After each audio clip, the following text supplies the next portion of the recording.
Yeah, that's on. All right, you guys, I'm here again. Gonna teach you some astrology, and what I'm gonna do today is give you a little bit of an idea of what the houses are, a little bit of their energies, and I'm gonna let you read the selections from my book that describe each of the planets in each house. So I'm really not gonna do a lot of talking for this video, and I'm actually just gonna let you guys do some reading. So, what I'm talking about now are the houses. Those are these little sections of your chart. This is your first one, that's your 12th one, and this would be your second one. So it goes 1, 2, 3, 4, 5, 6, and so on. The ascendant always marks the beginning of your first house, and the midheaven always marks the beginning of your 10th house, no matter what. So, what I'm going to go more in depth into is what the planets in each one of these sections do. So, as you can see, uh, I have planets in a handful of houses. I have what's called a stellium right there in my fifth house, and I'll explain what a stellium is in a different video. But we'll start with the first house for you. So, what I'm going to do now is I'm just going to go ahead and expand the writing section, and this is the literature from the book that I wrote. And this is the book that I wrote. I'll put a link to it on Amazon.com down below in the comments. This one, along with the transit book I wrote, which teaches you how to calculate your transits and something on the sun and the moon and a little on the other planets. And I teach that stuff in different videos. So, on to the houses. Again, I'm not going to do a lot of talking once I expand the writing portion, and I'm just going to scroll down and let you guys go ahead and read it. If you need a little extra time to catch up, just hit pause on your video screen. So, I don't have any planets in this house, so this doesn't really pertain to me. So, there you go. This right here, this is a little description of what the first house is. I will say, I'll shrink this down. I should do this. Each one of these houses has a sign and planetary ruler. The sign rulership correlates with the zodiac: Aries, Taurus, Gemini, so on through Pisces. The planetary rulers correlate with their sign rulership. So Mars and Pluto will rule this house because uh, uh, they rule Aries and Scorpio. So that means they also rule the eighth house up here. But I'll get into those a little bit later on. So as of right now, first house, the ruling sign is Aries.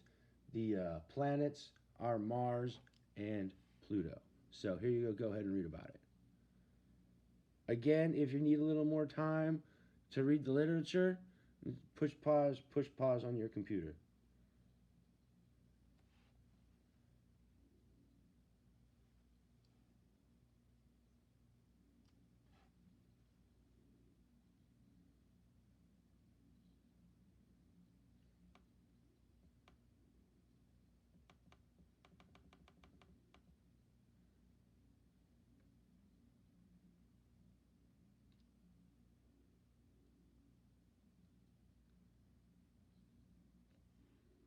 I'll get that cursor out of your way.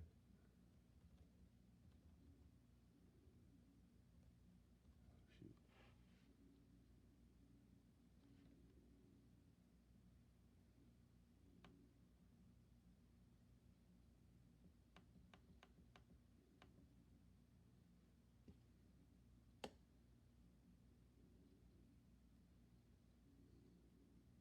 If you haven't caught on already, that's the planet right there. So if Venus is in your first house, this is what's going to apply to you. If Mars is in your first house,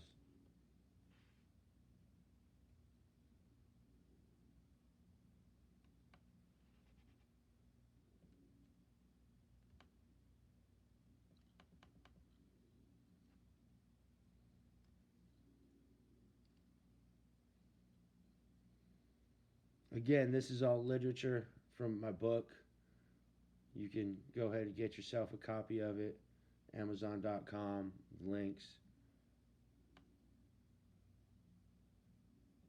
Links are going to be in the comments.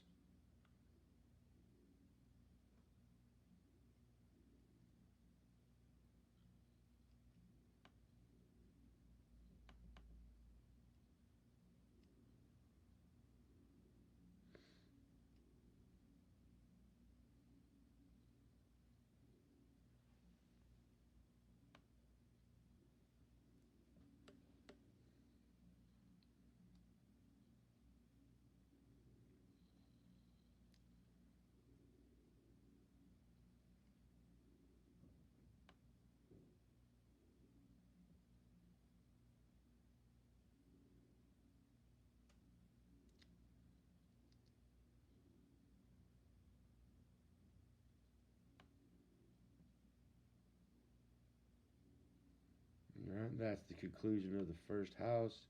I'll get this queued up the second house and then do some explaining. All right, you got your second house. No, that's the first house. This is the second house. I do have a planet in the house that is a symbol for the node, but I do not discuss the node in my beginner's book. I use that. I'm going to save that for when I'm more knowledgeable of an astrologer. So I don't have any planets to read in my second house, so I'm going to expand the literature again, and you guys can go ahead and read for yourself. The ruling sign for this house is Taurus, and the ruling planet is Venus, one of her two ruling signs. So here you go.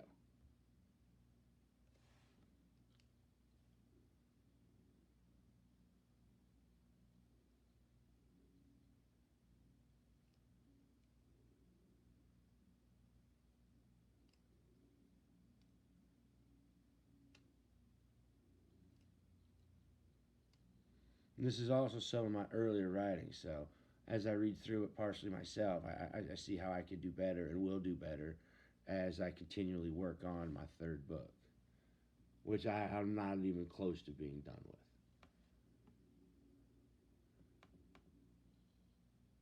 So I'll go like this.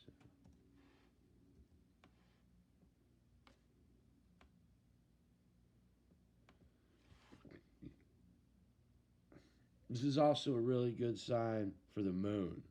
The moon does really well in the sign of Taurus. So any if you have any planets that are placed in the sign of Taurus, or if you have any planets in this house that are aspected to Venus, those are going to be uh, two important factors in your natal chart, and that will vary from house to house depending on sign and planetary rulership for that sign.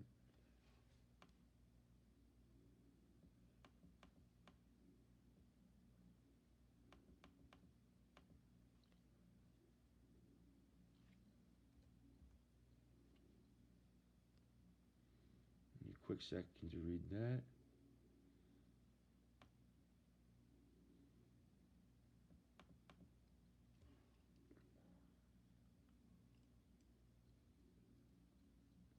This is a good place to have planets because this is the house of material possessions, and whatever planets you have in this house will show you kind of how you make your money.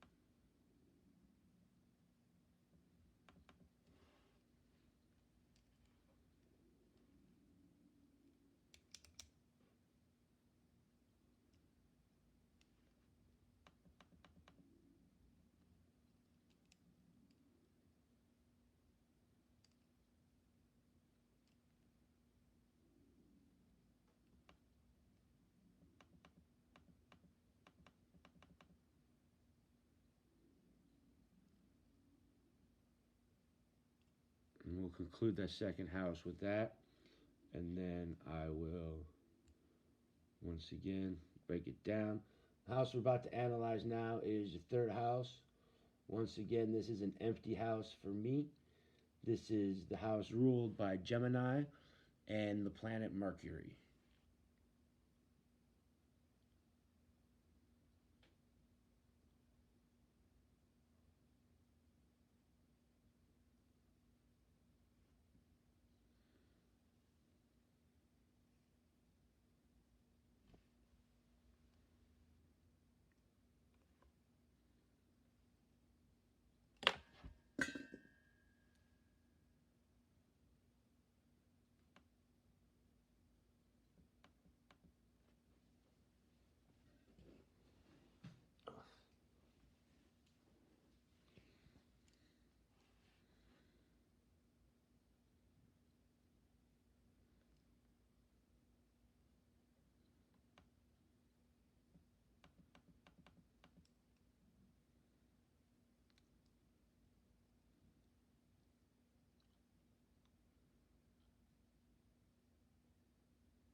Again, Mercury here.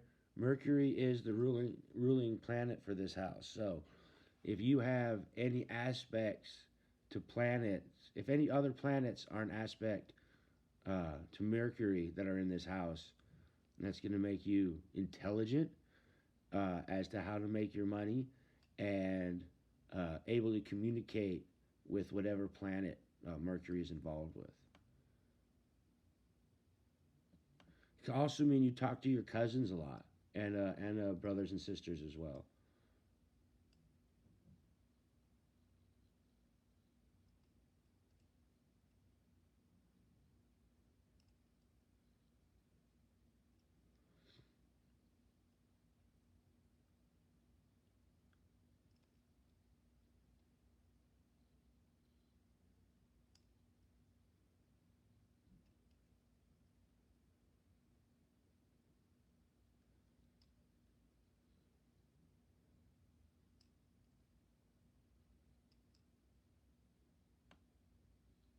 Keep on scrolling. Take a pause on your screen if you need to catch up.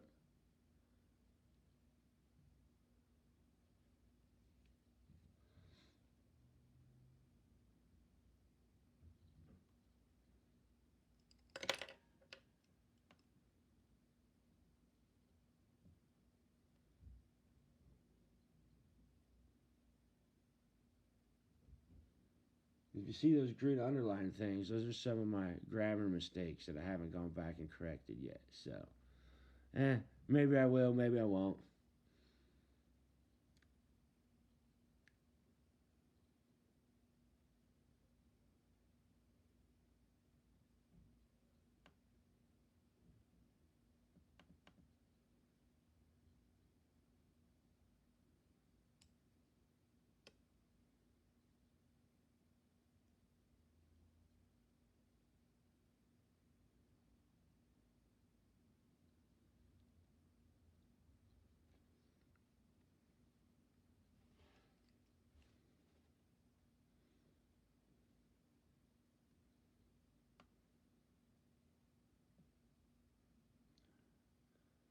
And there's finishing up the third house.